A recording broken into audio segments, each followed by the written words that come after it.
أعوذ بالله من الشيطان الرجيم சபிக்கப்பட்ட ஷைத்தானை விட்டு அல்லாஹ்விடம் நான் பாதுகாப்பு தேடுகின்றேன்.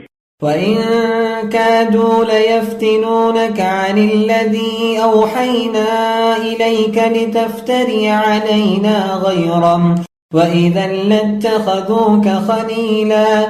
நபியே, இம்மக்கள் உம்மை குழப்பத்தில் ஆழ்த்தி உம்மை திசை திருப்பும் முயற்சியில் எந்த குறையும் வைக்கவில்லை. நாம் உமக்கு அனுப்பிய வகியை விட்டு வேறு எதையாவது நீர் நம்மீது புனைந்துரைக்க வேண்டும் என்பதற்காக. நீர் அவ்வாறு புனைந்துரைத்திருந்தால் அவர்கள் உம்மை நண்பராக்கி இருப்பார்கள். وَلَوْلَا أَن ثَبَّتْنَاكَ لَقَدْ كِدتَّ تَرْكَنُ إِلَيْهِمْ شَيْئًا قَلِيلًا.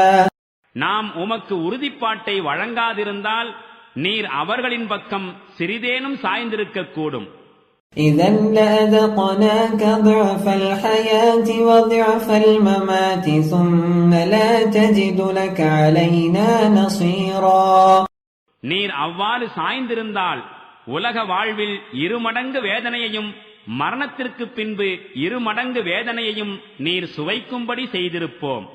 பிறகு நமக்கு எதிராக உதவி புரிபவர் எவரையும் நீர் காண மாட்டீர்.